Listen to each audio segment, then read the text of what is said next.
What is up, guys? It's Max Mark here, and today I'm just going to be doing a quick little video for you guys on the rear backup camera for this 2015 Mercedes C-Class.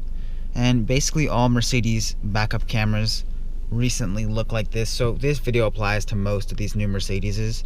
And one thing that's pretty cool about the new C-Class and most of the new Mercedes vehicles is that the backup camera retracts itself, so it's not a static backup camera. It retracts. So I'm gonna go ahead and show you guys what that looks like. So by starting the car,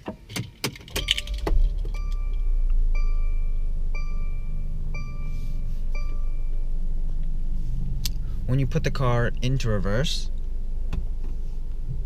the backup camera automatically comes on. And you do have guidance lines that move when you move the steering wheel, which show where the car is going to go. Now, one thing to keep in mind is don't completely rely on these backup cameras. Like right now it shows that I'm pointing it towards inside the garage, but if you look at back here, and if you look at the mirror, it's obviously not going to go straight in the garage. There's a pillar right there, this right pillar right here, and obviously it doesn't tell me that I'm going to hit it because this car does not have parking sensors.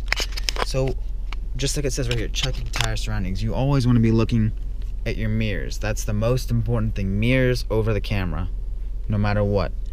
And you also you have this view right here, like I said, with the moving lines, and this red little line shows you where to stop. So if I go up here and I'll show you exactly what I'm going to do. Is let's say I'm backing up into a parking spot.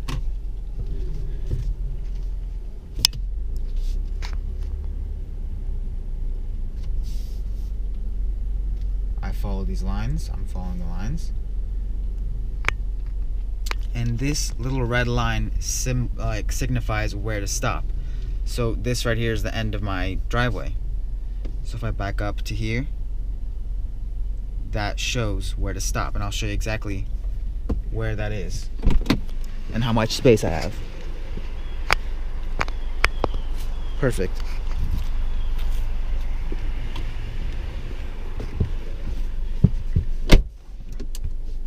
Now, going back into reverse, in here you have a couple settings and options.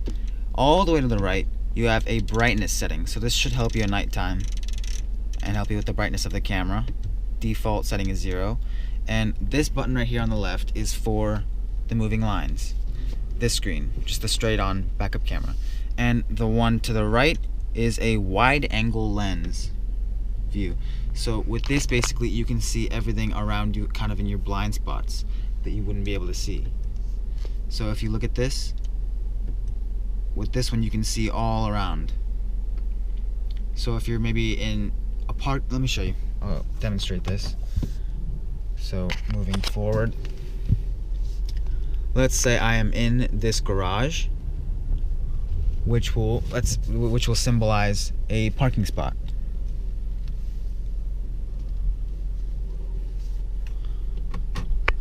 Now backing up with this main view, all I see is what's right behind me. This is what's right behind me. But if I go on to this side with the blind spots, it'll show me even more. It'll show me I have these pillars on each side. If I go back to this view, you can't really see that. So backing up even more, I can't see what's over here. But if I go to this view, I can see more into what's there. So it's basically just like a little, it's a larger view. But with this one, you don't have the moving lines. And another cool thing is that after you put the car into drive, it still continues to keep the display on until you've driven until maybe 5 miles an hour, until you've driven for a little while. But it stays on, as you can see, which is pretty cool. Now going into the settings, by pushing this button here, you can push down and go into system settings, and here you have a little menu for rear view camera, and from there you can choose if you want to disable it by activation by reverse gear, and if you ever want to clean your camera or if it's ever stuck or whatever, you can push this button and it'll open the camera cover. And like I said, because it's retractable, when you're not using the camera, it's retracted, hidden away, which is a nice, neat little thing. Now, that's about it for this video, but I'm going to be posting some more on this new 2015 C-Class, and thanks for watching. Be sure to hit that like button.